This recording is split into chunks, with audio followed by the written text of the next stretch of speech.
Welcome to Eritrean Society, episode 2, Inspire and Motivate. Today we bring you Mr. Semra, a teacher, private tutor, educational bloggist, and an MC in church. We get to that as and when. Fantastic. So, tell us a bit more how you got into the industry. Well, I was working at my local leisure centre at the time, and it was just a job for me. It was nothing major, nothing too fancy, just a way of making money. And it was one evening, Sunday evening, I sat back with a bottle of rosé, and I started to think, where is my life headed? What is it that I want to make? What is my legacy? What is my purpose? And I started to delve into the things that I'm good at, and a common theme seemed to occur. I'm the eldest at home, so I was always helping my brothers and sisters with their sort of education and helping them with their homework. I've taught Holy Communion classes to children in church, and I serve at Mass where I'm teaching other kids on how to be an altar server. And the common theme seems to be in all of those is teaching and working with children. And so it dawned on me that perhaps going into the education industry would be something that could sort of be my cup of tea. And since then, the rest is history, really. It's been a say turbulent journey with lots of lessons to learn, lots of experiences to take on board. But I would 100% say that this is my calling, to make a difference. Yeah, so we'll get a bit more into that, obviously, and I guess the spiritual aspect is very important too. Tell us how you got to this point. So, what was your route in? So, you told us what inspired you. So, I mean, we can go at this two ways, really. I think we'll start off with the logistics side. I applied for university, coming off the back of having a computer science degree, where I wasn't really able to utilize that to my best of my abilities. And I actually applied 3 times over. So my first application, I was rejected by all 3 universities, purely on the basis that I did not have any classroom experience or teaching experience. And the second time I applied, the same issues. However, I did argue and say that, I've taught Holy Communion classes in church, and whilst they might not be in a classroom, it's experience with children in a teaching aspect. However, they felt as though it was still not enough experience nonetheless. So on the 3rd time of trying, I actually sent an email to every single primary school in Lambeth, Southwark and Wandsworth prior to the beginning of the academic year, just so that I can get those 2 weeks work experience. And it seemed to be that, just like London buses, plenty of schools came along with a lot of offering experience, and I took on board. Rather than being picky, I decided to take on board every single aspect. So all I needed was 2 weeks, really, just 2 weeks work experience to be considered. But I ended up working for practically the entire term. So that's how I got into it, and eventually started studying at St Mary's University College in Twickenham, and that's where I got my teaching degree. Did the PGCE, so it's a postgraduate certificate of education, where it's a 1-year course, very intense, very, very intense. There were lots of ups and downs in that one, and I got through it.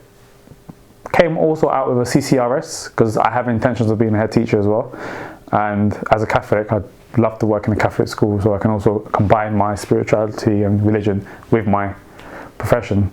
And to be a head teacher in a Catholic school, you need this qualification, which is called CCRS, Catholic Certificate of Religious Studies. And when it comes to applications for schools, especially in Catholic schools, it's very desirable. So it can only be a plus for me. So along with my PGCE, which is worth 1/3 of my master's anyway, I have a CCRS as well. That is also, going to enable me to progress forward in the career. That's inspirational in itself. Like, obviously, in today's society, we see kind of like the winners, and rejection is a big part and failing of actually succeeding in the end. What would you say? So you told us about your ambitions. What would you say? What is it to teach? To teach is to educate. To teach is to motivate. To teach is to inspire. For me, to teach is to be able to impart knowledge onto someone else, to make a difference, a better difference in their life. And that is my primary motivation. I mean, we've all grown up in South London, we all live in this city, and we've seen some of the dangers and some of the temptations that the world has, this environment has on our young children and the generations. And I want to get rid of it. If I was being frankly honest with you, I want to get rid of it. I want to eliminate it. I feel as though that if me myself and with the history that I have and the life that I've lived, if I'm able to teach these young children that there is a better way, a more momentous way of living life, a more enjoyable way of living life that doesn't have to involve crime or involve any sort of misdemeanors or involve any sort of hatred, then that is what teaching is for me. Teach them to become model citizens of the world that they live in, to make a bigger impact. And I think only then humanity can then start to blossom and show the fruits of its labour. Because I think humanity is in a very, very dark place at the moment, steeped with jealousy, steeped with envy, steeped with a lot of self-doubt and a lack of true understanding of who one is and what they want to be. Because I've always said there are three people in life. There are three versions of ourselves: who we think we are, who we really are, and who we want to be. And a lot of us are really, really tied in who we think we are. That person maximizes the positives but minimizes the negatives, and that person can lead you astray. I think it's very important for us to know who we really are, to accept our faults, to accept our traits, both good and bad, and to also recognize what we need to do to become the person that we want to be. And right now we have a lot of people, a lot of children who are in this mold where they think they know who they are. And I guess part of that leads to the whole, well, all of the craziness that happens outside, where there's a lack of true understanding of who they really are. And that's what teaching is. Teaching is not just the English, the maths, the sciences. It's not just how to behave. Teaching is to understand who you really are as a person and understand the journey that you need to embark on to become who you want to be. And I guess that's really why I came into teaching for, to make a difference. I guess that's why all teachers come into teaching, just to make a difference in the lives of others. I hope I do it one day though. I hope I'll do it. It's an ambitious plan, but I think I'll get there. I still have the enthusiasm for it, even after 4 years in. So that hasn't changed. How are you going to do it? That's a very good question. To be honest, impacting the lives of other children is something that I seem to have had very big success in, but never really understood why. Part of what I do outside of teaching is I serve at Mass. I'm an altar server in my parish Catholic church, and I've been doing that for the past 20 years. I never once advertised it. I never once proclaimed that it was the best thing in the world. I just did my job. I did my job as best as I could, as reverent as I could. And it was only within the last 2 years when I really recognized the impact that I've had. And the impact that I had comes simply under one thing: just being the best version of yourself.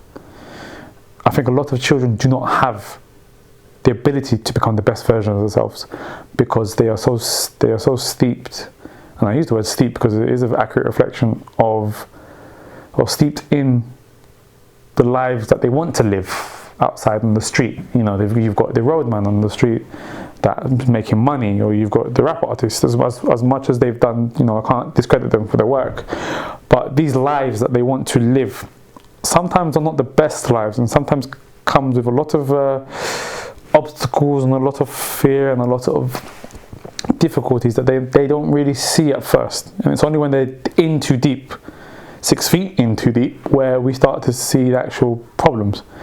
And I've always said to myself that if I become the best version of myself, then I can impact others to become the best version of themselves. In church, well, not even in church. In the last school that I taught in, it was the primary school that I used to attend as a child. And the church next to it is the church that I serve. And just to show you the impact that I've had by being the best version of myself, I taught a class of 25 children. And those 25 children who I taught, who I no longer see at school, over half of them serve with me at church now. Purely because, and again, I didn't advertise it, I didn't proclaim that, this is the best thing, come and follow me, I will show you the way, the truth, and none of that stuff. I did essentially what Jesus did. Become an example, become the best example, in the hope that people will be inspired and motivated by the life that you live to go and live their lives in the best versions of themselves. So right now, I've practically got, I'd say now enough, I've got 3/4 of the children who I taught last year serving with me at Mass. So to answer your questions, to be the best version of yourself, I think over time, humans as a whole, we love to look at the negatives and we love to pinpoint and we love to pick on things and criticize, but actually, when you reflect at the end of the day, they look for the good and they realize, actually, do you know what? I can also be the best version of myself. I can see how much this guy or this lady or this person has had impact on their life. Let's take it on board. Let's see how it goes. You mentioned something quite important earlier in regards to the role educators play. I think in society now as well, it's evident that teachers, policemen, authority figures as such, nurses, don't get the respect they necessarily deserve or how they were perceived that as previously or in previous generations. Having said that, how do you feel athletes, influencers and such getting paid more than what you do? It's a good question. Frankly, any teacher you come across tells you that we are underpaid. Any doctor that comes up that you will come across say that you're underpaid. Any nurse will tell you that they are underpaid, because the work that we do and the impact that we make goes far beyond. And this is sort of my opinion, and it could, someone could agree or not agree. The work that we do and the impact that we make on a child's life is far greater than that of a athlete or that of a rap artist or that of, whatever. Because of the age that they are at, these children are very impressionable at the ages of 5 and 6, going all the way to 15 and 16.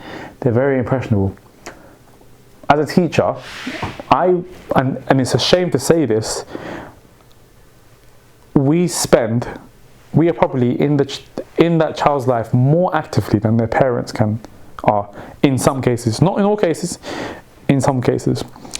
I had a parent who came to me and said that I was like a second father to his son, despite the fact that he plays an active role in his son's life. And I also had another parent who's obviously their child doesn't have a father because the dad no longer lives with them, and I can see how much of a male as a role model I was for that child, almost playing the role of an absent father. And I feel that that's the reward. Money's not the most things that I need in life. Money's not really everything. There's a lot. Money's important to live, but the impact that I have on the children, their faces when they speak to me and see me, the awe and the enthusiasm that they have to learn from me, and the awe and enthusiasm that I have to also teach them, then the positivity that I give is my reward. And who knows, maybe one day they may up the pay scale. Maybe one day we may earn as much as athletes earn. Athletes in their own right are role models. we can never discredit them for the work they do. The likes of the late Kobe Bryant, Cristiano Ronaldo, Messi, Roger Federer, Rafael Nadal, Serena Williams, Usain Bolt, all of these athletes deserve credit in their own right because of the work that they put into to become themselves, to become so great at what they do. But our greatness is reflected in the children's lives, in the impact that we have on theirs. So if they turn out to be active role models, children who can, or individuals that can shape this world for the better, then that is the greatness. That is our greatness. That is our reward. It was slightly different to ones of athletes or rap artists. Our reward comes later on down the line. We call it delayed gratification. I take pleasure in that, knowing that a child that I've taught at the age of 9 and 10, and I've always said this to every child that I've come across, both the amazing and the challenging, and I've always said to them, I want to see you in 10 years' time, driving down in your car, and I say to you, hey, how is it going? You remember me? And they say, yes sir, I remember you. I'm doing great, Mr. Semra. I took on board your advice, I learned from you. I'm in university now, studying X, Y, and Z. I'm looking after mum, looking after dad. I'm helping my younger siblings. And then further than that, I want to see them tell me, oh, hey, Mr. Semra, I still remember you. Oh, I'm married now, got a wife, got a husband, I've got my kids. I've got a mortgage for my flat or house. And my kids are doing well. I'm teaching them the same things that you taught me. You really inspired me. My life is going good because of the impact that you had. That's my reward. Doesn't matter how long it takes. Doesn't matter how difficult the journey is. But that's the reward that I look for. You said they see you as a father figure or as some students. Do you think parents put a lot of responsibility on teachers to discipline their children? I'm actually going to say there's a big divide when it comes to disciplining. I feel like in previous generations, a lot of parents look to the teacher as a mark of authority, a mark of respect. Whatever the teacher says goes. If my child was misbehaving, my child was misbehaving. That dynamic has changed now, and I feel like teachers have lost the respect of their clients per se. In some cases, they've lost the respect of both clients, the child and the parent. And it's a big concern because I don't feel anyone gets in this industry to make a child's life a living hell. Every person that I've ever met on my journey as a teacher, I've always started off with the enthusiasm to make a difference. And no matter how stressful the job is, no matter how difficult children have been, no matter how physically or verbally abusive a child has been towards them, they still go home and they still plan for the next day, mark for the next day, think about how to teach these children, how to best educate them for the next day. So when the efforts are not appreciated, or that appreciation is not reciprocated through the child or through their parents, it saddens me because essentially the parent chooses the school. They decide that this school and its employees are best suited to look after my child. So I must put my trust in the institution and in the people who run it to discipline my child. And what you find is, especially in this generation, is that a lot of parents now are of the backing of their child, of the backing that whatever my child says is the truth. And often, as a child, and we all did it as children, we would always manipulate the truth to ensure that we come out as much as a victim as possible and minimize our faults. Hence, why people live in who they think they are, as well as I said back to you, who you really are, who you think you are, and who you want to be. And because of that, there's a disconnect between the school and the parents. And my mantra is an equilateral triangle, where you've got 2 points at the bottom, one at the top. And the school and the parents sit at the bottom. So long as the connection and relationship here is secure, then that child cannot fall, because both institutes or both stakeholders are holding that child as the most highest priority, then that child realizes that both of his key players are in support of it. However, what you find is, because of that disconnect between the school and the family home, that child is unbalanced. That child is now swaying. And often, they sway towards the side of the parent. So, when it comes to discipline, it's very difficult for the industry to discipline children, because no matter what is said or no matter what is done, no matter how justifiable the school or teachers' actions are in terms of discipline, they'll always have the fear of being met with a backlash or a disagreement, or not sure sir, I'm not sure miss, my child said that this, my child said that.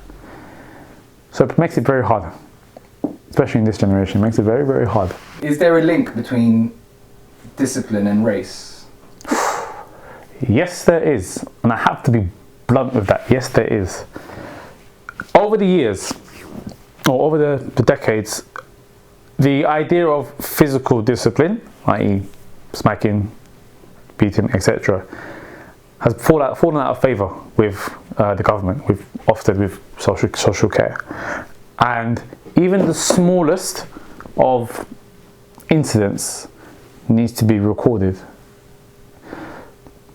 For example, if a child comes to a teacher and discloses that yesterday they were hit by their parent, naturally the first instinct of a teacher is obviously to record that, because it could be a case of abuse. It could, you must think outside the box when you're a teacher. You must think of all possibilities. It's a bad thing to do, but your first and foremost priority is the safety of that child, the well-being of that child. So you must think outside the box. Now, when it comes to I guess people of African or Caribbean culture, there is a discipline comes in the form of physical discipline where you might be hit or beaten, etc. And I was subject to that as I was growing up. I wouldn't say I was abused, much like many people of African and Caribbean descent, probably even other races as well. But when you step into the teaching industry, it's viewed slightly different, and I guess the government have played their part in it, that they believe that discipline can be introduced, or discipline can be effective through other means that aren't physical, that aren't contact. You always get that disparity between those of one race where they may use physical force as a discipline, and those of another race where they may just talk and use a naughty step. What's the reason for the government putting that in place? And is it traumatic to you? Well, I think there have been many incidents across a period of time where children have been abused or neglected, and it's become national news, and the government, I guess, to a sense, must react. They must react to this. They must devise new rules, new practices to ensure that these things don't happen again. There was a famous case of a young lady whose name I believe is Victoria, a young child who was neglected and abused. This was in the late 90s or early 2000s as a child, and she died because nobody sought to respond to what was going on at home.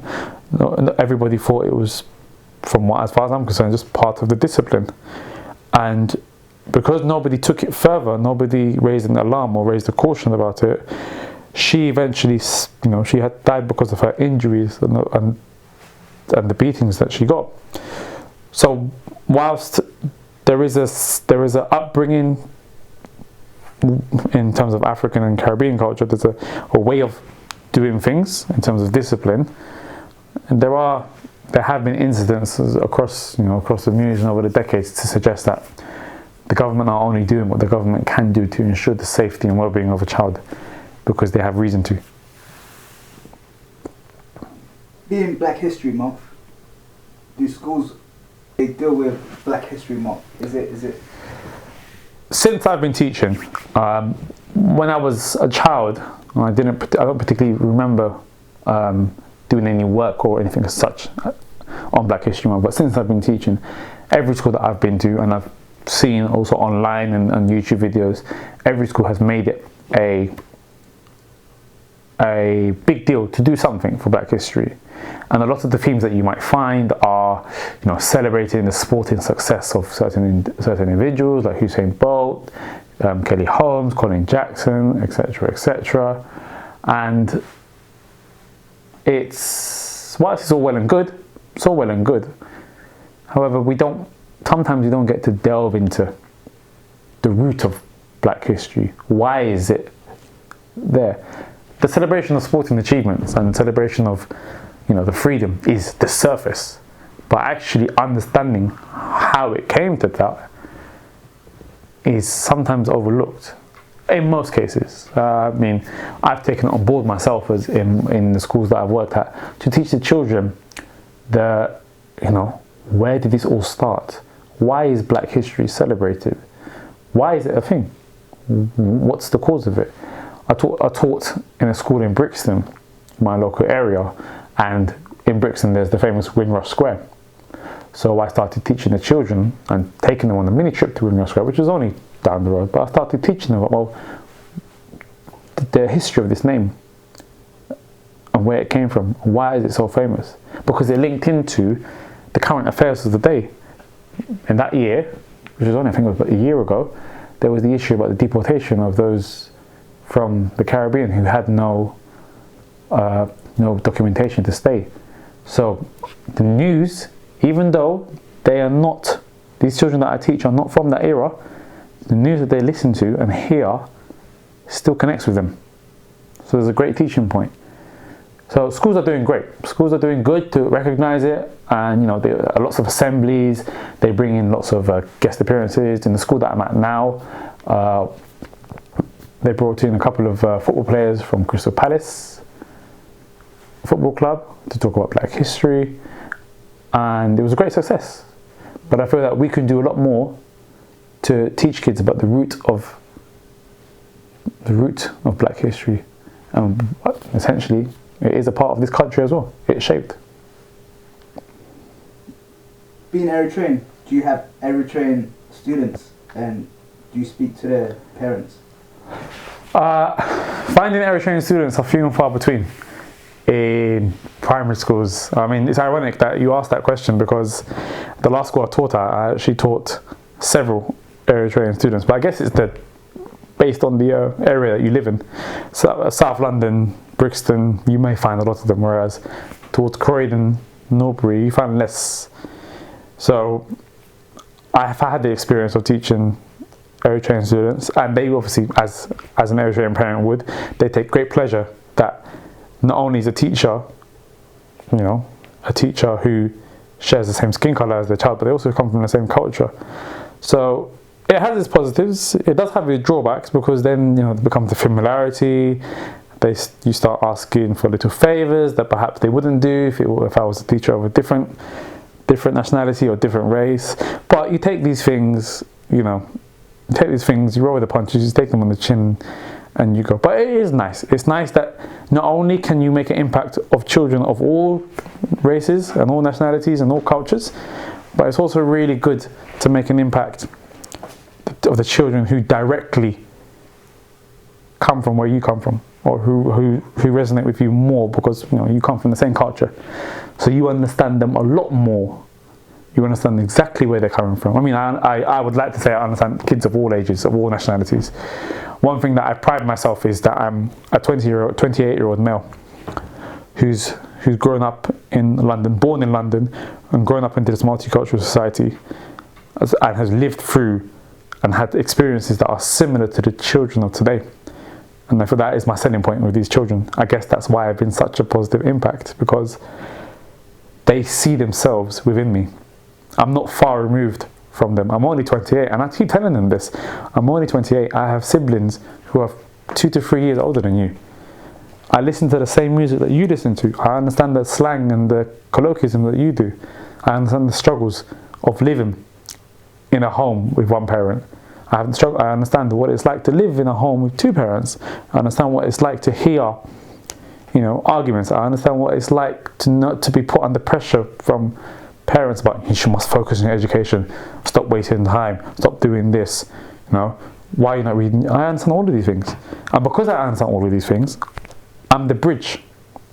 I like to say myself as the bridge, the connector between the generation before us and the generation that exists today, to help them to understand that we're not two opposing factions. Your parents are not opposing factions that don't want you to have any fun. They want the best for you. But it's important for you to understand where they're coming from, because each of us were all like that when we were young. We all wanted to play and have fun and not work because it was seen as, not the cool thing to do. But as we grew older, we knew what life was going to be like. So we knew what was important to us. And education is the key to the world. That's what I keep saying. Education is the key to the world. But being a teacher is really great, I can't lie to you. It sometimes it has ups and downs, but do you know what? If you gave me the choice, and I wouldn't choose this, but I would actually go back and do the 3 years of the undergraduate degree in educational studies, as opposed to my computer science degree. If I knew that I wanted to be a teacher back then, I would have done that, because that PGCE is hell. It is so difficult to cram everything, all the 3-year material into 1 year. If I not even 1 year, 9 months. Yeah, I would have done the 3 years. I've done the 3-year course, spread it out, take 3 years to learn about it properly, and then go from there. That's interesting. So for any aspiring teacher now, just starting out, are there any fields or any subjects that are more in demand than others? Well, I'm a teacher of primary education, so I work in primary schools. Maths and English will always be a core subject, and if you teach in a Catholic school, RE is also a core subject. But the government are pushing for STEM, the science, technology, economics, and math skills. That's what they're pushing for. There's always, every sort of so and so years, there's always a push for different sort of fields, because there's a lack of skills or lack of expertise. So I don't know if you've noticed, over the past maybe year or so, there's been a lot of adverts for teachers, lots of radio adverts, podcasts talking about it, YouTube clips, all this getting to teaching. You hear about stories of teachers who say their story, and that just tells you about the lack of teachers there are. And I mean, that industry alone, whilst it's heavily demanding, and really can be really time consuming, I would say it's one of the most life-changing decisions I've ever made. I wouldn't go back for it for the world. So if I did have for anyone who's aspiring now to be a teacher, I would say take some time to think about the decisions you're going to make, because, as I've always said, teaching is a vocation. It's a desire to change the life of others for the better. So you are putting your heart and soul into making a difference. It's not an admin job, it's not a 9 to 5, it's not you're based on emails. Your mind is heavily invested with the thoughts of another child, or your mind is heavily invested, I should say, with making a good impact, a positive impact of a child who's not even related to you, who may even forget about you in 20 years' time, because they may meet a new teacher, or they may go into secondary school and they may meet more teachers. Delayed gratification. So, is that what motivates you? Yes, that's what motivates me the most. I mean, as I've always said, I'm tired of hearing the sad stories of our youth, getting up to gang violence and getting up to stupidness and throwing their life away because of the excitement and the selling point of money and fame and popularity and the use of drugs and alcohol and all this stuff. It's tiring. It's tiring, the news, hearing about this child has gone, this child has done this child, the gang life. It's honestly, it's very, very tiring. What motivates me is to make that difference. I want to be able to steer children away from that kind of life. I want to show them that there is success in hard work. And I call on, at this time, I call on a particular memory of mine where there are 6 boys, or 6 rather, I shouldn't say 6 boys. In my church where I serve, there are rather 6 men who all attended the same primary school and who all served in the same church. Myself, Murwet, who is my brother, Charles, Namdi, Ezekiel, and Joseph. 6 men, 6 black men, who lived in Brixton, went to a school in Brixton, their whole lives were based in Brixton, steeped in all the temptations and troubles that Brixton had in the 90s and early noughties, who remained dedicated to their education and their faith. Now, these 5 of them no longer serve because, pastors knew and life takes them on, of course. But between the 6 of us, we accumulated over 100 years of serving in that same church. Between the 6 of us, and there was a newspaper article on it as well, we appeared in the newspaper for it, there are between 50 to 60 A's and A stars. Between the 6 of us, there are 7 degrees and 2 masters. And between the 6 of us, you have myself, who's a teacher, Moet, my brother, who's an accountant, Charles, who's a criminologist and a lawyer, Nambi, who's an aeronautical engineer, so works on planes, Ezekiel, who's a teacher, and Joseph, who's a media engineer. 6 men who were dedicated to their education, dedicated to their faith, and through their hard work see the success. And these 6 men, if I tell you, and I don't want to toot my own horn because I rarely do that, these 6 men are heralded in the church that we go to. They're seen in the local community as, inspirational people, inspirational individuals.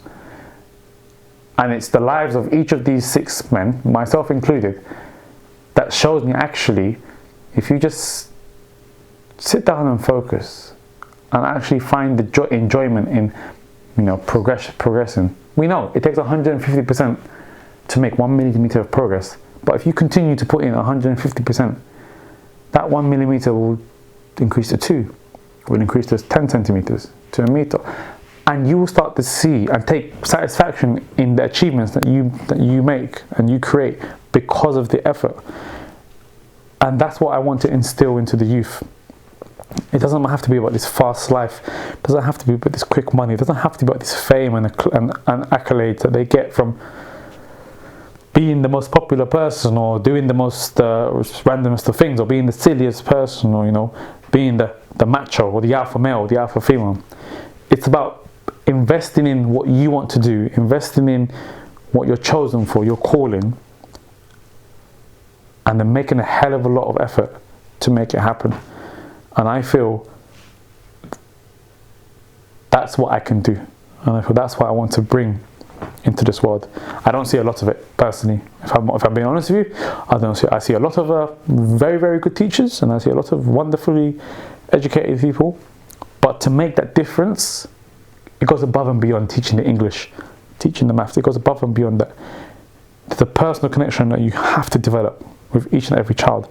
It's very difficult. 30 different children, 30 different personalities.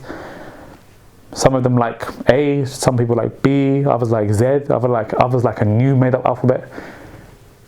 But if you have that personal connection, but that personal connection is based on 3 things: understanding, respect, and maturity, then those are the 3 keys that you need to unlock that child's potential.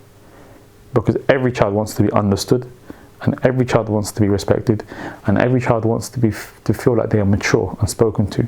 And once you do those 3 things, I call them like the 3 sort of keys, if you will, to the door, then anything is possible. You have them by the scruff of their neck, not literally but metaphorically, and you can take them anywhere you want to go. Are there any references to other teachers, historical references? Well, in terms of that, a lot of our references are, I would say, more for the present day. There are many sort of scholars, many educational scholars, and many teachers who have gone on to become sort of pioneers in their own separate rights. And a lot of us, we quote by them, and we always sort of try to pick up the best in their sort of pedagogy, with their sort of approach and strategy. However, I'd like to form my own. Are there any that inspire you? There are two, and those two are living. Go ahead. I say two, now there's three when I think about it. The first person was my head teacher in primary school, a gentleman called Bill O'Doherty. And he was a teaching head teacher.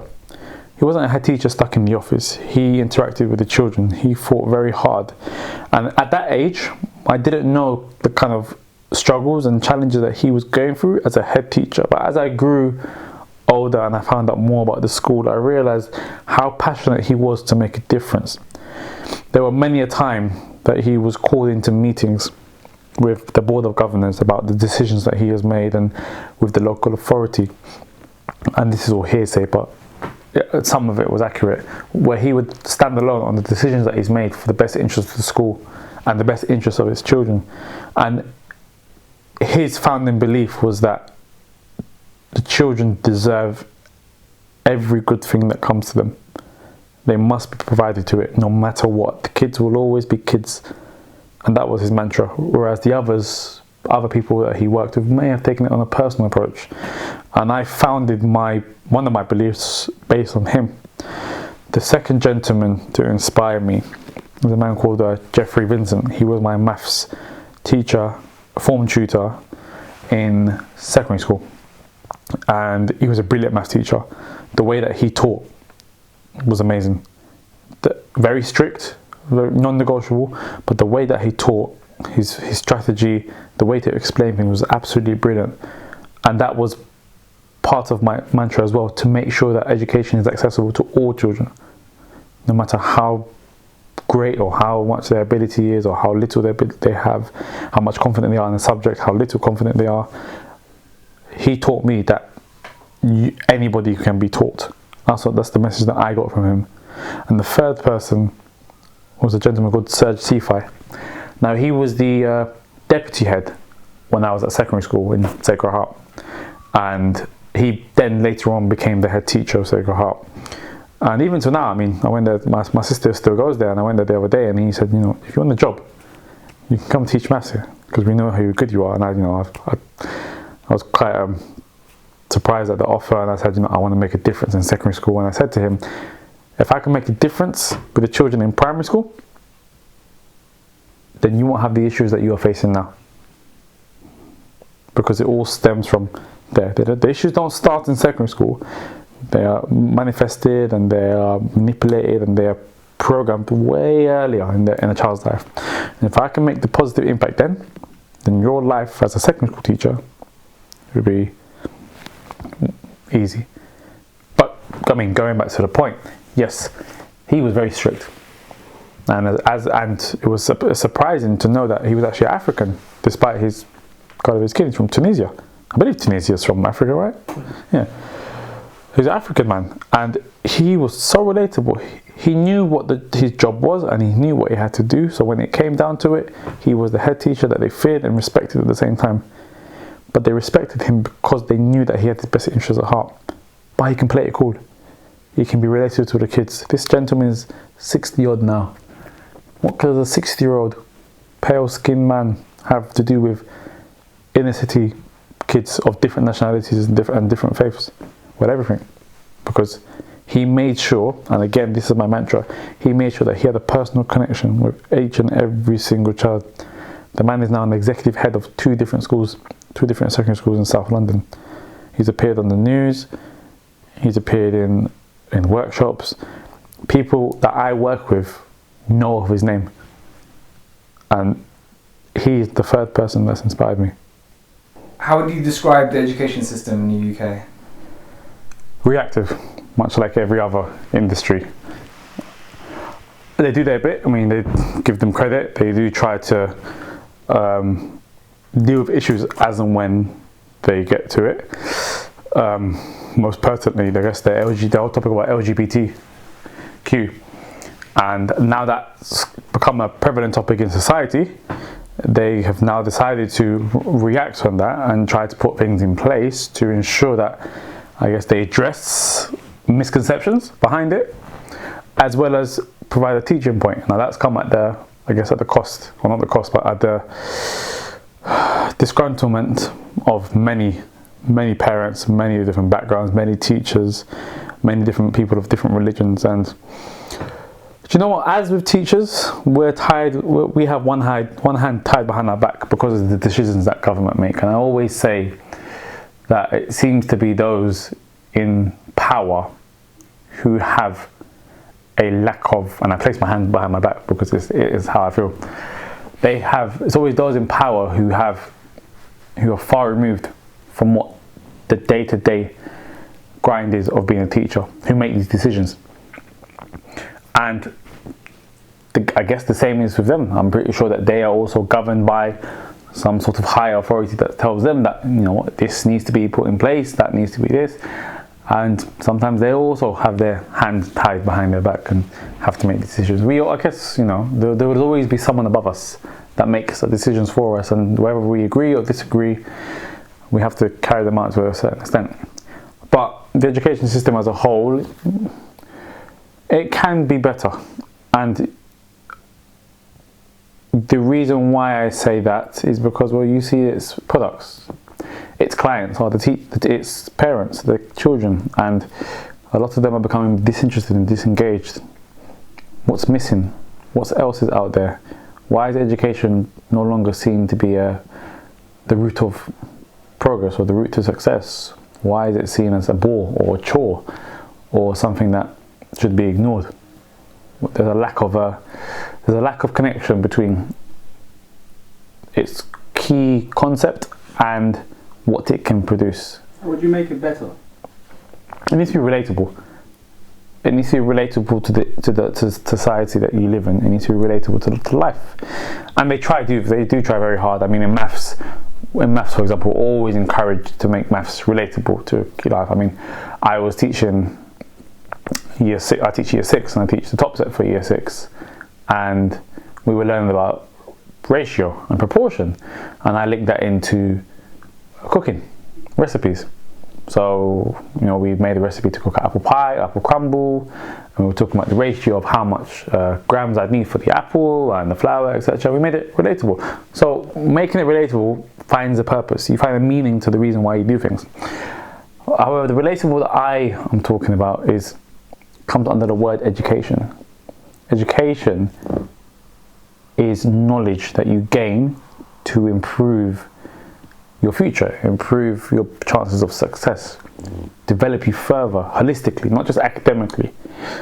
And I feel from an early age, you should have the life skills, or you should be encouraged or encouraged to have the life skills that you need necessary to make a difference. One of the things is money management. I feel that children should have the understanding of money and what it means and where it comes from. Now that would take a combined effort from just educators, parents as well, and, you know, charities and workshops. But money is a key thing.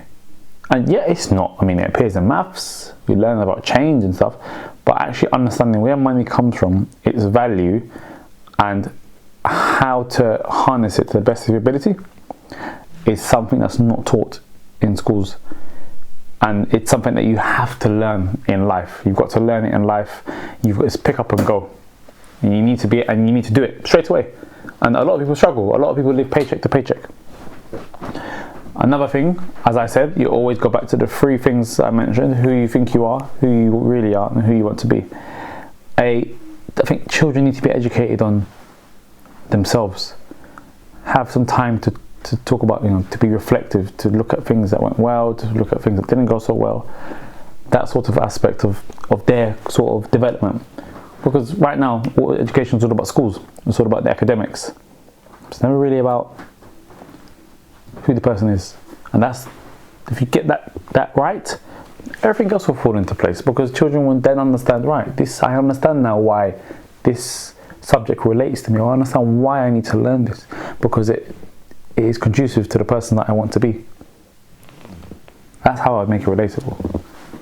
Does the curriculum equip students for with basic fundamental skills? The curriculum equips students to be employees of an industry, not to be creative.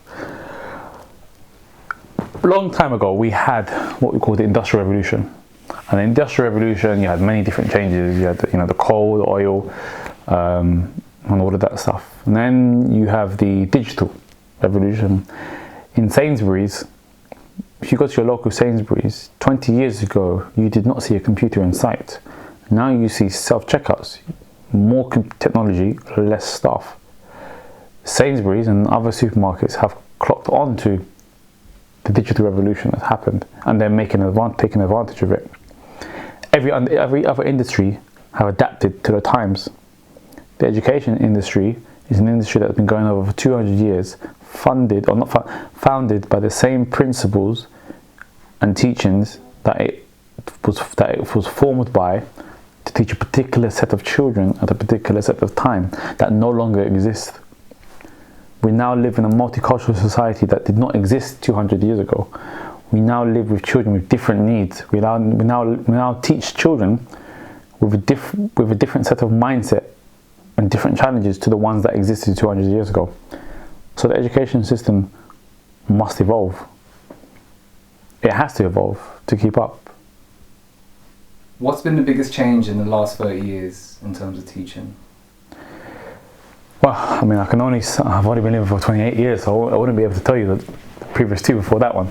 But the biggest change, I would say, for me, going from as a child to now a teacher, so a client of the system, to now the provider of the system, the biggest change, and there are two. One I mentioned previously about the and it's a good thing that I'm going to mention this, because it links back to one of my projects that I would like to start up, is that a teacher is no longer seen as the pillar of the community. A teacher is now seen as a servant, which I guess in some ways it is true, because they are serving the community, but servant in the sense of there's no respect given to them. It's all a work, put in effort, but minimal recognition. In the same high regard as other people in other industries. Not sure why, because if you live the day in the life of a teacher, you'd see how much effort they produce and how much work they have to produce. It's not, like I said, it's not like a normal any other job, a 9 to 5. You can switch off. You can enjoy your weekends. However, as a teacher, there's rarely time when you switch off. Even now, I'm thinking about marking the books that I need to do for Monday, because we've got an assessment, and thinking about how to plan out the last 2 weeks of this term. Can you tell us more about the male to female ratio in regards to teachers? Well, especially in primary school, it's always been a female dominated industry. And I guess the stereotypes, females are necessarily associated with nurturing and caring and sort of the holistic sort of development, whereas a male is more for the discipline and the strictness. And even going back to my experience in primary school, as well as all of yours, you had probably 1 or 2 male teachers, one of them being the PE teacher, the other perhaps being the caretaker who took you on trips, and then probably one more male teacher. And that has stayed the same even after 20 years now. Now that I'm a provider of the education as opposed to a client of it, that's still the same. I am the only male teacher in my primary school. Everyone else is a female, of all teaching staff, as in charge of the classroom. I am the only male, the only black male teacher. And that's been something that's been concurrent in every school that I've taught at. I am the only black male teacher. Now, why is there a lack of male role models? Honestly, there shouldn't be, because every industry is filled with, I guess, an equal amount of both males and females. Every industry should be able to work effectively with the, I guess, the abilities and experience and know-how that both genders bring. And I even recall two experiences actually, of two parents. One of them said that I was a second father to his child, and the other said that I was a father figure for her child. And that just goes to show, not only does it show the absence of a male role model in a child's life, but also goes to show the impact that having a male role model, especially when there's none in the household, can do. Because we consider ourselves to be the second parents. But some of these kids that I've taught, I see them more than they see their parents.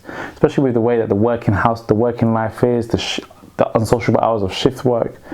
I see these kids, I interact with these kids more than their own parents do. So naturally, you become a role model of sorts.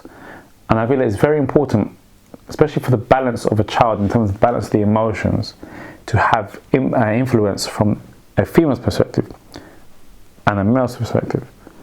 Because essentially, it is a male and a female that come together to bring a child.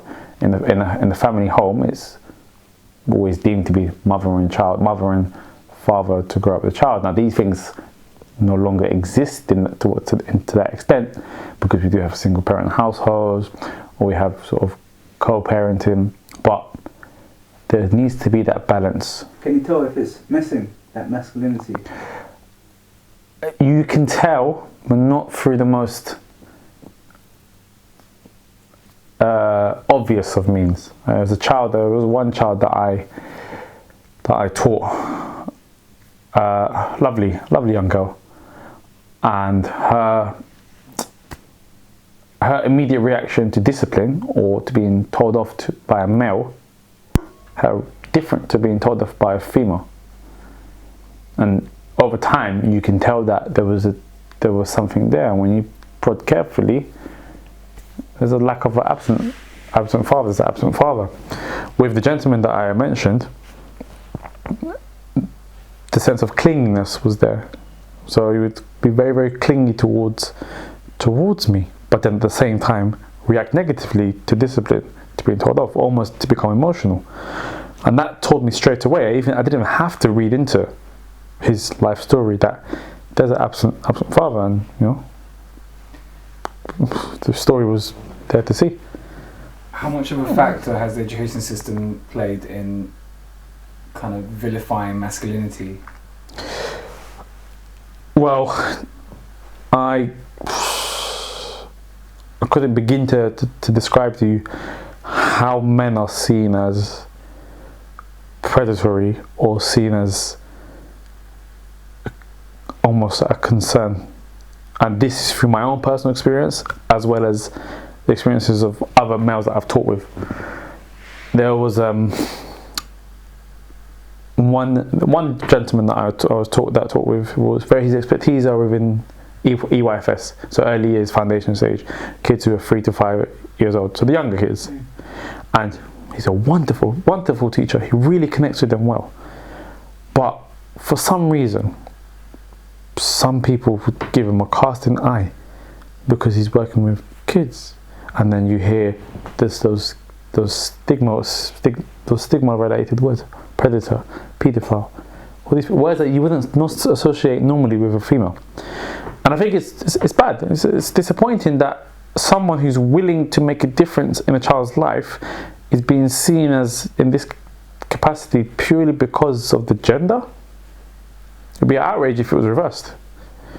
There have been many occasions where I have been in the classroom with a child that I teach, who is in my class, and I've always said that I hope to have children one day. God willing, I hope to have children. I hope to be a father.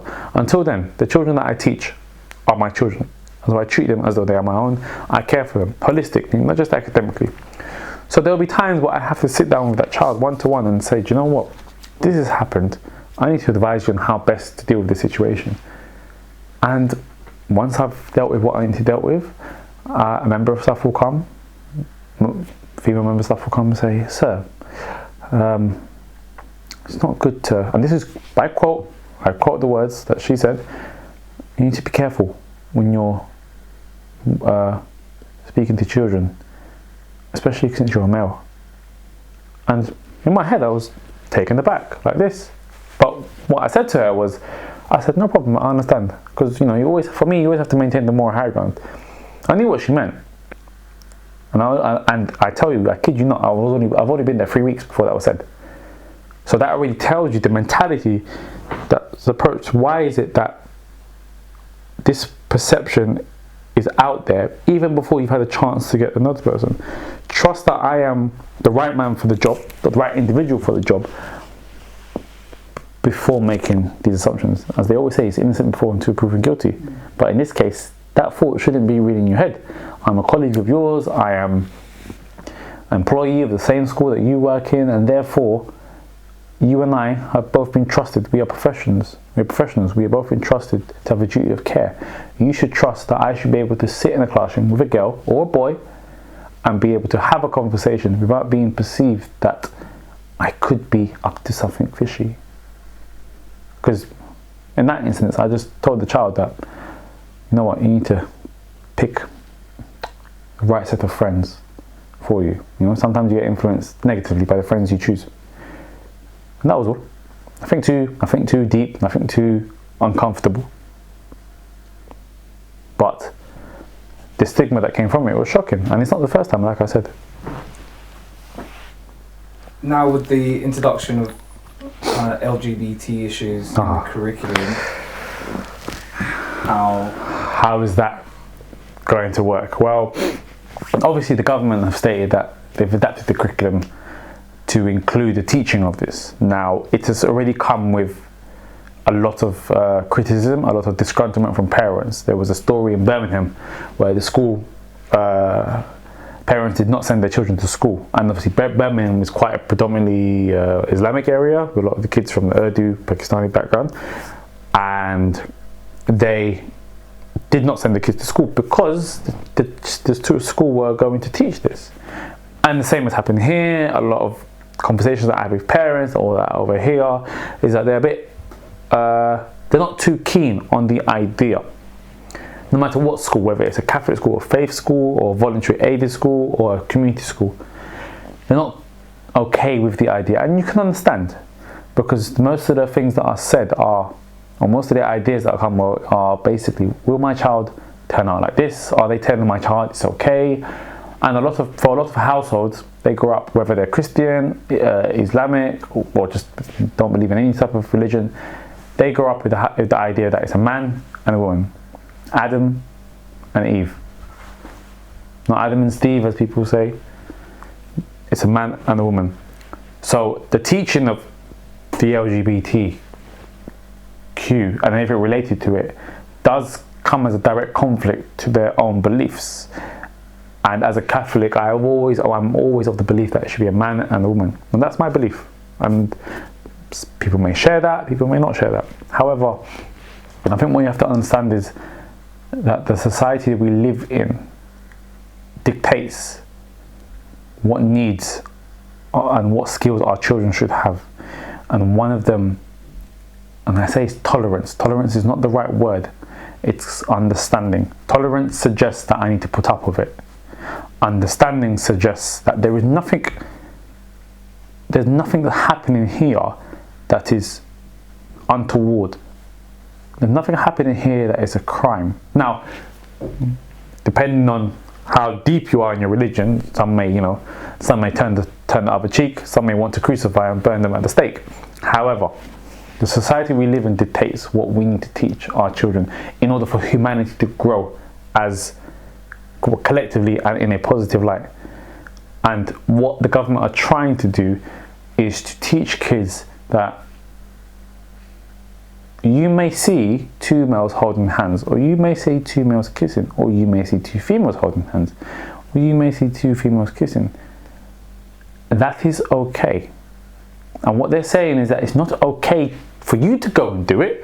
They're not trying to influence it, but it's okay for you to see this and not feel as though you should treat that person or those couples as any different to you treat someone else who's of the same orientation as you. Because we all, at some point in life, will need the attention and help of someone who shares a different belief, who has a different orientation, who thinks differently about life than you do. But you do not criticize them or victimize them or put them down purely because of that. Great example. Islam do not believe that Jesus is the Messiah. Well, you do not go and turn around and tell every Muslim that you're wrong, and well, some people do naturally, and that's not acceptable. But you would not turn around to a Muslim and say, you're wrong, I'm going to shoot you less than an individual because you do not believe that Jesus is the Messiah, whereas I do. So if you're not doing that for religion, why should you do that for someone's orientation? They believe that, well, they are attracted to who they are attracted to. At the end of the day, they're human after all. There's nothing, for me, despite my religious beliefs, my understanding is that the kids need to know that this is the world that they live in. They cannot hide away from it. Their employers, their employees, the nurse, the doctor that might save them, their dentist, their football coach, their whatever, the person that might save their life could be of that orientation. But that doesn't mean that they're a bad person. They need to recognize and understand that people are different. And so long as they understand that people are different and they can accept that people are different, they don't have to believe in, they don't have to interact in what they do, then the world will become a better place. It's a tricky topic, definitely a delicate topic, because not a lot of schools are sure of how to implement it. What are the teachings in the Bible about that subject? Well, the teachings in the Bible, if you go as far back as the Old Testament, it's always, as I said, it's always been Adam and Eve. It's a man leaves his house and comes with a wife, and then comes together as one. Teachings of the Bible state that it is a sin to be with a person of the same gender. However, I like to adopt the approach that Jesus took.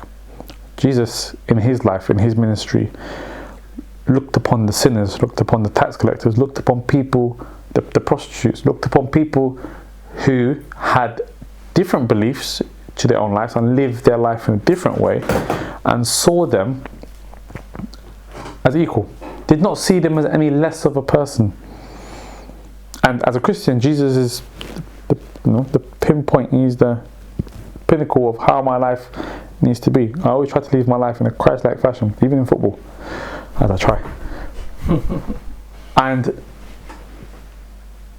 if that's the same for other Christians, and if that's the same for other Muslims in their faith and Muhammad, peace be upon him, then there should be no issues.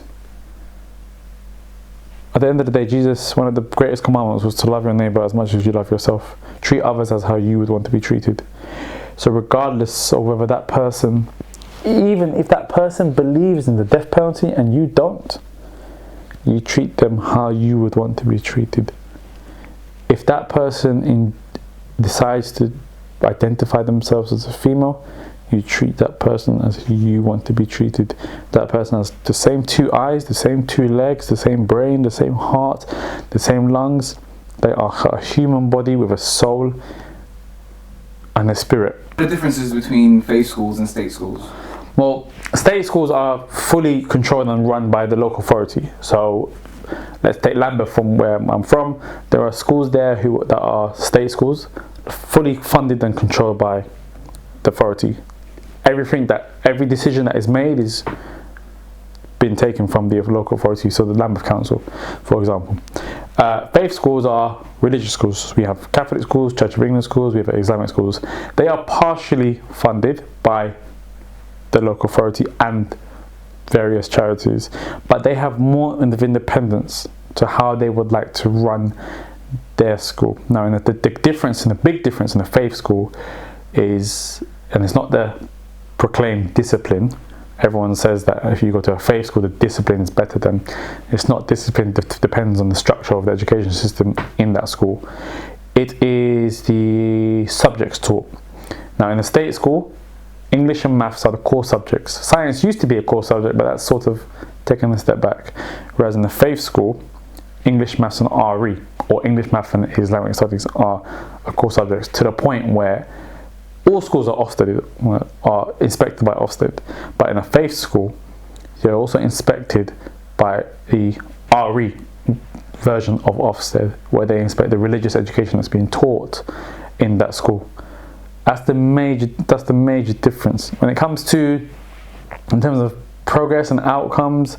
And if a parent wants to know, how well that school is doing, they can simply log into gov.uk, and it's got a list of all the schools in their borough, and they can see how they've been performing in terms of attainment, Key Stage 1 to Key Stage 2, SATs results, Ofsted reports. You can even, every school posts their Ofsted report, their latest Ofsted report. So the parents are more than welcome to log into there and check. Quick answer. Do you think grammar schools are the answer? Primary schools? Grammar schools. Grammar? No. Absolutely not. I won't say absolutely not, but no. I feel as though the solution is in the schools that you are at now. It's not about making this grammar school with these different set of rules and outcomes and trying to, no. But if you want to solve the solution, it's there. Do you feel the finances in grammar school compared to state school, you see, is it big difference? A big difference, and would it be easier for that to change if there was no? Well, parents choose grammar schools purely based on the attainment that the school is creating, and partly because of that is they have a lot of resources and a lot of money. There is a big gap in the funding provided for grammar schools in comparison to state schools. The education budget is cutting. This latest government have reduced it significantly, and there's not a lot of money left. There are some schools that are in a financial deficit at the moment, where they have to restructure their staffing to ensure that they don't become insolvent. So money is running out, and they have to rely on support from charities or from activities they do in school. Money is a big issue. Do you feel like parents should pay for school? Well, do you know what? If they did, perhaps that might improve behaviour. Because parents might now say, I'm paying for your education and you want to muck about. That's one thought that I had in my head when I was dreaming about my ideal primary school that I would like to create. And I thought, do you know what? They have enough challenges as they do financially, especially with the way that this environment is. I don't think they should pay, but what I do think is that they should pay more of a vested interest in their child's education. I feel like a lot of parents see school as a childcare place. Drop my child off, have a nice day, come back, oh, my child was naughty, no problem, I'll deal with it. The cycle continues. There's no interaction. What is your ideal primary school? How would you set it up? How would I set it up? Yeah. I'll set it up on the basis, if we go back over some of the things we've spoken about, I'll set it up on the basis of having a range of role models of different genders, of different cultures, of different nationalities, a wealth of experience, so that the child firstly sees that, because remember, school is meant to be the drama classroom of life. Sets you up for life. What you learn in school is the foundation of how life would be. And the first thing I would want is a range of teachers of different cultures, different nationalities, different experiences, different skin color, etc., different religions, to show that child that humanity can connect and interact on a positive note for the better. That's the first thing. The second thing I would do, and I'm thinking about it now, is I'd ensure that a holistic education is provided. Not just the academics, not just the physical, but the personal, the social, the emotional. Liaise with different charities, counsellors, liaise with emotional support, bereavement, liaise with everything that a child would need to be able to foster and to develop amazingly so that they become active contributors to the society. There's a famous saying, and I'm pretty sure we all probably know it: it takes a village to raise a child. And I feel as though if I get the right members of the village in this primary school, this ideal primary school, then that child will be raised with great potential and not fall off. But it takes a combined effort from every key stakeholder in this village. So those, I could go on and on and on and on, but that would be it. Taking that question one step further, if you were to design the education system in Eritrea from top down, how would you implement it? Well, that's been actually, speak of that. Funnily, you speak of that because that's been an idea of mine that I've been sort of pondering over, about going back home and bringing what I've learnt and developing an education system there, because frankly, it could do with a rejig, and a rejig is an understatement. I think one of the first things in place is to provide the children with a basic would to them probably be sufficient education where they can actually be able to learn without having to worry about payment, without having to worry about the struggles of getting to and fro, back and forth from school, without having, because a lot of our children quickly grow up to be adults at a very early age. They take on responsibility and they take on many things that they shouldn't do at such a young age. So I would want to provide them an educational hub, a school where they can actually just be children, not have to worry about the things that they need to do at home, or not have to worry about the adult that they need to be at home because mum has said you must be responsible now at the age of 13 or 12 or whatever. But to just be able to do things for themselves and learn for themselves and be able to, to develop and grow as their own person, as opposed to the person that someone else wants them to be to support, or because this is how it's always been done. That's what I would want to bring, and I think that's missing from not just in Eritrean culture but a lot of cultures. What about technology? You mean sort of bringing that into... Yeah, or even VR. What, within Eritrea or just in general? In general. In general. Well... Are you aware of it? No, not as much, but if we're going to go down the topic in terms of, online material and content to enhance education, I mean, I've always been an advocate for it, because it teaches children to be independent. I mean, there is a maths scheme called My Maths. It's an online resource that children log in onto their iPads and work on maths independently. You set them homework, but they can also learn other things. And there's a place for it, because we are we are in a digital age, so we have to take advantage of what we have so far, whether it's VR or anything else, for them to develop. But on the other hand, I feel like there's nothing better than a book and a pen and having the real life experiences. I guess it's how we've developed from chalkboards to whiteboards to iPads to now VR, and VR will be the next thing. So. As I mentioned or introduced. Not as well. I do see them on sort of YouTube clips of teachers demonstrating them how they're used. But we're talking about these top end schools with money and these academies that they can do what they want. When it comes to the average state school or voluntary aided school, especially in this country, it's not happening anytime soon. How does it feel to teach in the same primary school you studied at? Well, obviously I'm no longer there now, but I'm at a new school. But when I was teaching there, it was like a hero's welcome. When I first went back, I went back the July of 2018. So I went there to do an interview. So I was taken around the school.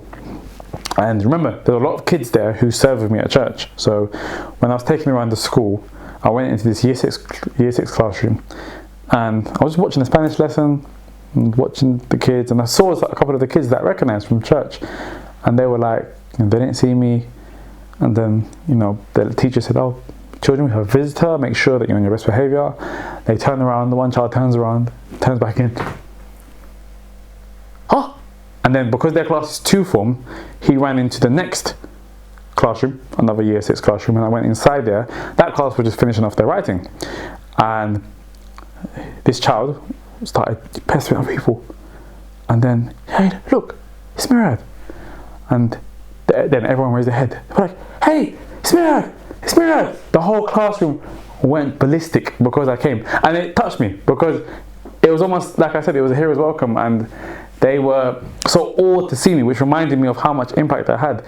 So much so that I apologized to the teacher for, because clearly they were writing and doing something, and I apologized for, causing such a stir. And she was very friendly. She sort of took it. She was relaxed about it. And then one child, and this is how I knew that this has gone too far. One child shouted, "Hey Mirad, I'll see you on Sunday." And I was like, oh gosh. And then obviously, I got the job.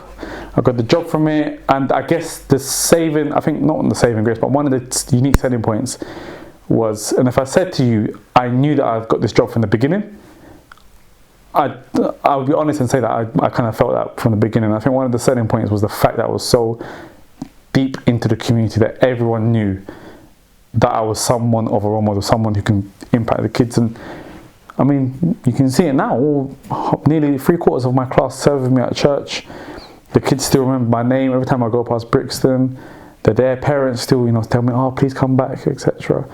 It was like a hero's welcome, especially when I had to lead assembly. Normally the head teacher leads assembly, but for whatever reason he wasn't there. So one of the senior leadership did it, and then she asked for someone else to do it. Nobody really wanted to get up because stage fright and all. And I was like, I'll do it. And then I got up, and then one clap here, everyone started clapping, and I was like, all right, let's have some more of this. Did a student ever inspire you? Ooh, that's a good question. That is a good question. I can honestly say I haven't had that experience yet. No, I lie. I tell a lie. This week we were doing assessments in the class, and because the SAT's coming up and everything else, and I teach, like I said, I teach the greater depth kids. I teach the top set, and one of the students in my class achieved 100% on her paper, on her reasoning paper, which is essentially problem solving with math skills, and I was amazed. And to be honest, I would always say it's her. It's down to her. She worked hard. She's a model student. She always gets things done. She tries her best. She doesn't get involved in the riffraff. But actually, it inspired me because I realize now that I'm very critical of myself. I'm very reflective, but I'm very critical of myself. And I always look for what can be done next, as opposed to taking stock about what I've actually done well. And to see her get 100%, and then I went to go tell her mum, and I said, "Mum, you got a very intelligent daughter. She got this, this, and this. If this was a SAT, she'd be flying, past me with flying colours." And then mum turned around and said to me, "Oh, and I said, are you Mr. Semra?" And then her daughter was like, "Oh yeah, this is Mr. Semra I was telling you about." And I was like, "What she said?" And then she said, "Oh, Mr. Semra, my daughter talks all about you. She says she's the best teacher." And I looked at her. I said, "I've only been here for 5 months. There's been teachers here before me. Way before me. Why do you think I'm the best teacher?" She said, "Oh, the way that you teach, the way that you explain things, the mannerisms. So you're the best teacher I've ever had by far." And that's when I was inspired. I was inspired by her positive comments and her belief of my own ability. That inspired me to then continue with the way I'm doing it, which made me realize actually it's not all doom and gloom about what I do. It's more about I am doing things. It just takes time and takes patience for it to sink in. For a child like her, she appreciates it straight away. For other people, it will take a bit more time. So I guess that's how I almost didn't have an inspiration there, but yeah, she did inspire me. Did you ever disappoint your students, or vice versa? They both. I say it's both either way, and I can be honest enough to reflect. And I said, yeah, there were times that I disappointed them. Naturally, I always tell them if we are like a team. So if one of you lets the team down, then we all suffer. And there was one time I was ill and I wasn't in. The behaviour was shocking. I was told by the teacher, the supply teacher, and they disappointed me. And I said to them point blank, and I always tell them that I take it. I make sure that they know I take it personally because they represent me and I represent them. And I always say we're meant to be the best class in the school. But there was a time where I did disappoint them, and I feel like they had every right to feel disappointed because there were some times where there was a wrong approach to take at the time. Well, at the time I thought it was the right approach, but it clearly had the wrong effect. They had a set of results. They did their tests and they had a set of results, and they did perform badly as a whole. And rather than doing trying to do a different approach, I went for the good cop, bad cop. So I went for the bad cop routine, where I posted their results on the screen, and in front of them, and I was like, and I said, I had every right. I said, you guys are not taking your education seriously. This is what you've got. We've got X amount of weeks left before this, and this is what you're producing. And it was a shock to them. It was a shock to them, and they were silent, they were stunned, more so about their own results as opposed to my own methodology or how I manage it. But when I looked in their faces and then I heard the conversations they were having afterwards, they felt really down and dejected. And that wasn't the effect I was trying to have. I was trying to have the kick out the backside effect.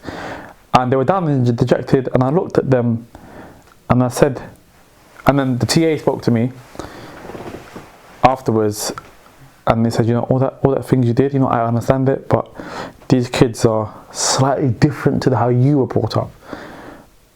And there's a little bit more sensitivity. And the fact that I went harping on about being the best that you can do and everything else, which is all well and good, they already get pressured enough from home. And the following day I said to him, do you know what? I take back everything that I said yesterday. I will always be proud of what you produce so long as you try your best. I said to them, I don't mind if you get things wrong as long as you try your best. When there's 1% that comes off your character, then we have an issue. And I said to them, I was brought up with a mantra that education is always important as it is today. And my mum and dad, they were on this hard and narrow path about being, achieving your best and not giving up and all this stuff. And I just wanted to portray that onto you, not knowing that you guys are slightly different and had a different upbringing. So I would say that's one of the times where I'm disappointed. Is multiculturalism a hindrance in achieving educational excellence? From my experience, no. I think a multicultural society is a society that understands and appreciates the talents and the awe and the wonder of each culture that contributes towards it. And different cultures have different ways of doing things, and different cultures have different methods of raising their kids, of teaching valuable lessons, and etc. And sometimes when you go far back, as far as you want to, you find that some cultures are actually the same, just have sort of different variations of doing things. I mean, you always have the common jollof rice, for example. You've got the Nigerian version, the Ghanaian version, but at the end of the day, it's still jollof rice. We have ours in Eritrean, we have our own version, so the Egyptians or the Sahara, so it's all the same. But the beauty of it is that each and every culture, with what they can contribute, come together to develop a unified way of doing things, which is the school. The school is a product of many different children who bring in many different teachings and many different mentalities and many different ideas about how life is and personalities. And what you do is you harness that. You learn to appreciate the similarities, and you learn to take the differences as teaching points, as opposed to stark contrasts and saying, no, this way, no, my way is better, no, this way is better. So for me, multiculturalism doesn't hinder the educational success so long as the right outcomes are in place, so long as the right mentalities are in place to view it. Because if you view it with a kind of a half an eye, where you want to see what you want to see and you don't want to see what you want to see, then you never ever get the right outcome. But if you view it with an open mind and both eyes open, in fact, then you'll be able to take the positives from it and harness it to make a better outcome. Are black boys disadvantaged with the current education system?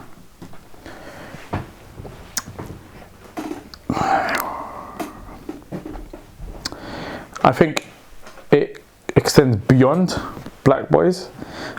I just think black boys seem to be a byproduct of it because of their natural enthusiasm for everything that's not educational. I mean, a child will be disciplined differently at home than they are at school, and what I find is a lot of the children do not behave in the same way that they behave in school at home. I think it goes back to making those personal connections. It goes back to the teacher making the time out to make those personal connections. I always have a handshake, and I've looked on YouTube for these American teachers. They have different handshakes for different kids, and I wanted to do that. And every time I see a child, we have always a little handshake. Very difficult to learn, but you know, eventually you get there, and they appreciate it more. But I feel that when we were all in primary school, we had teachers that were perhaps quite far removed from the culture or the environment that we live in. And that's one of my unique selling points, that teaching in London, in the city that I grew up in, I know exactly how it is, I know exactly what's going, and I know exactly then how to be. Therefore, I never had any issues. I could be a white man and I would still not have any issues, because I would make difference. I could be a white woman and I wouldn't have any difference, because I would know exactly how to connect with them. However, it's the personal connections that you need to instill straight away. They need to know that you are here for them, and you're not here for you to be liked or for you to put on a show. You, as a teacher, you are a servant. You are serving the community, you are serving the children. You're not trying to be the star. You're not trying to be Mr. Popular, Mr. Likeable. That comes through what you give them and what you produce for them. If Pythagoras is a philosopher of maths, what is your philosophy? The world can be a good place. My philosophy is that the world can be a good place. I hope that makes sense. The world can be a good place, and for the world to be a good place, it needs the fundamental aspect of it from a school point of view, and that is education is the key to the world. So my philosophy is education is the key to the world. Being an educated person means that you'll be able to access many opportunities, and not just the academic side of things. Being educated allows you to develop a mindset, a rationale, a new way of thinking, a more mature approach, a way of problem solving. We're not talking about the English and the maths and the sciences. We're talking about how to navigate through the world. An uneducated person lacks those skills, those core skills to then interact with the world that he is around. An educated person develops those skills and then comes across as someone who you can learn from. So that is my mantra. Education is key to the world. That is my philosophy. And we've spoken about kind of the British education system and the difficulties. Two-part question. What currently works well in the British education system? And if your children were in education currently, what would be your biggest concern? Well, I think what works well is that everybody understands the boat that they're in. Every teacher, every educator understands the boat that they're in, and there are so many support systems available to make life easier for teachers. Online resources, lecturers, teachers that produce online content videos, tutoring, online home.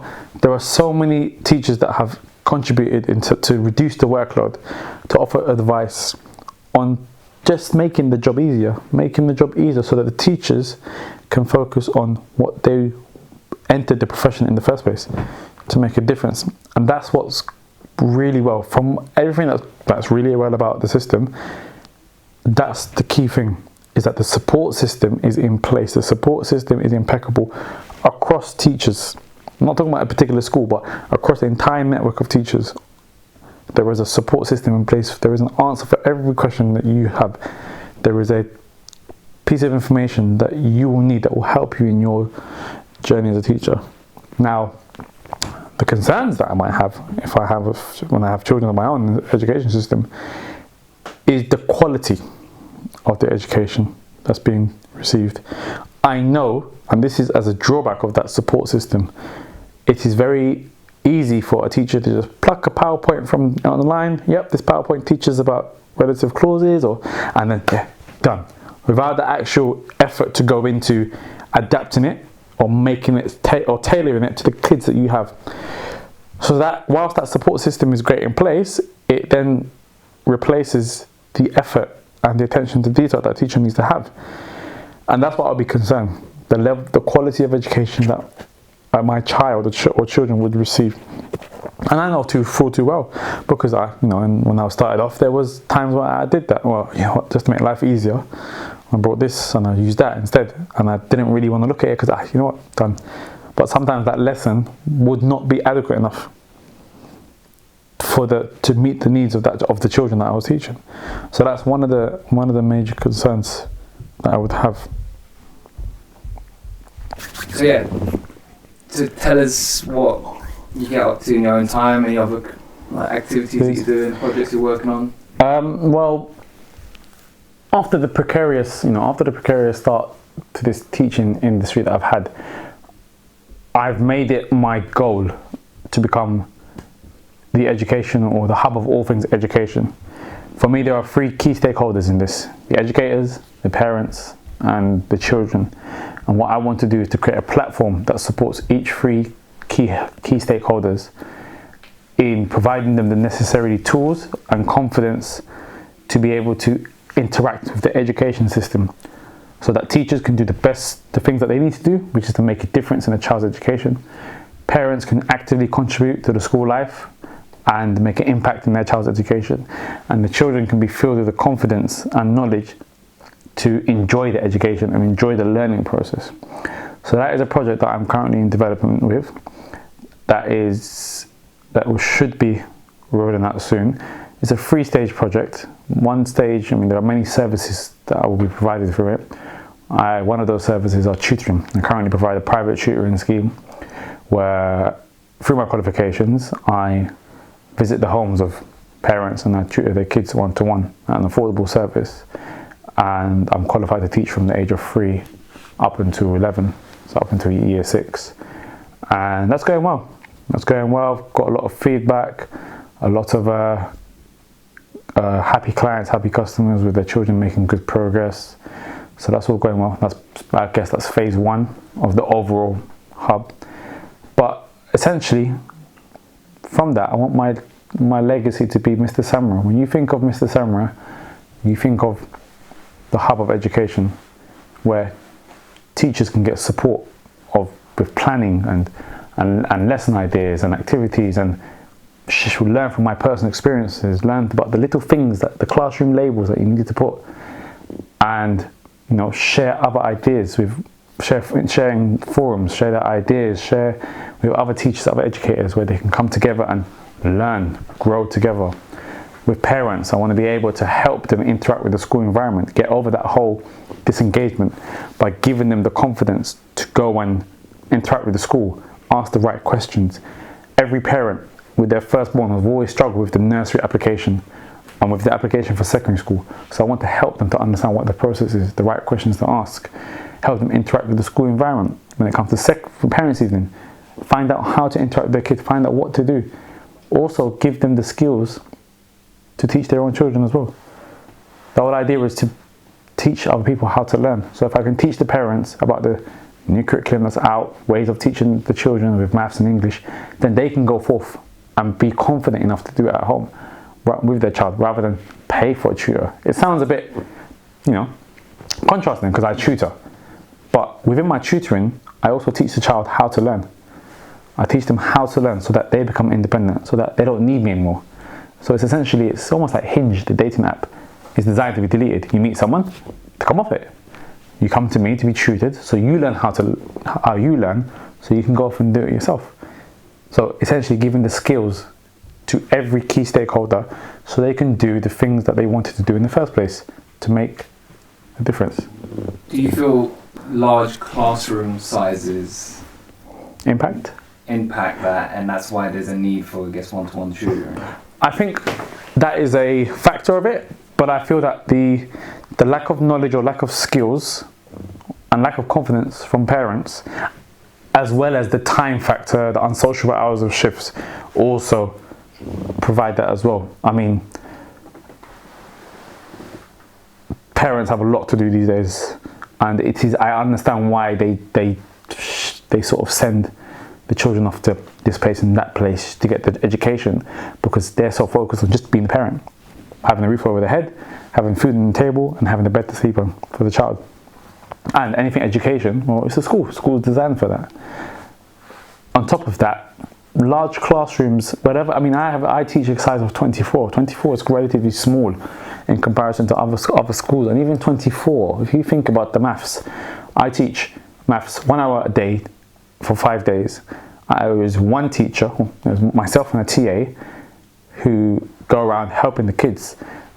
At best, a child may receive a minute and a half of one-to-one interaction with the question from a member of staff.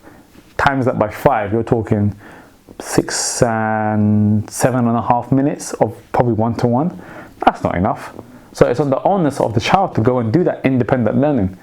But it's a lot for a child to tell a child, you need to prioritize your education, you need to go and do more.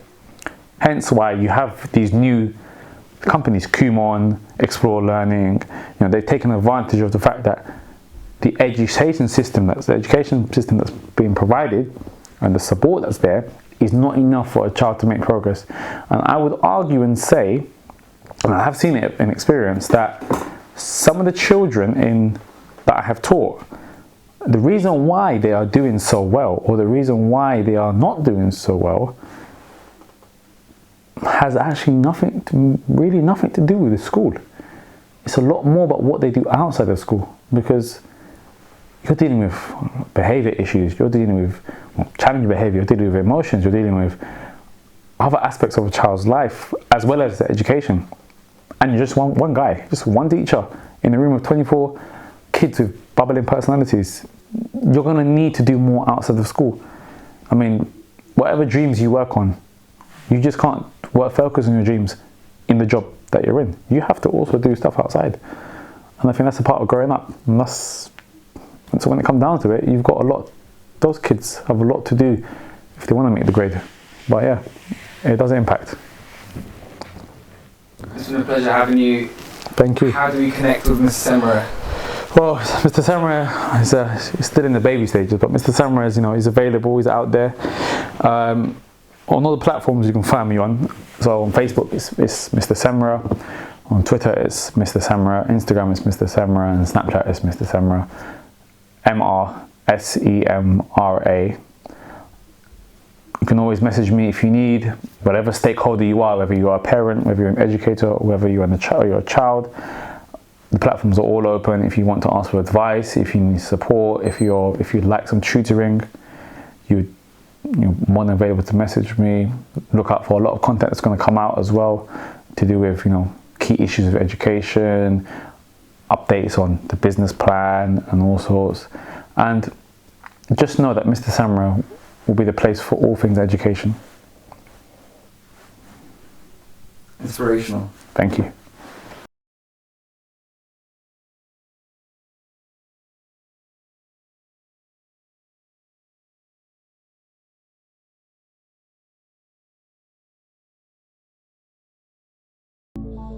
Yo,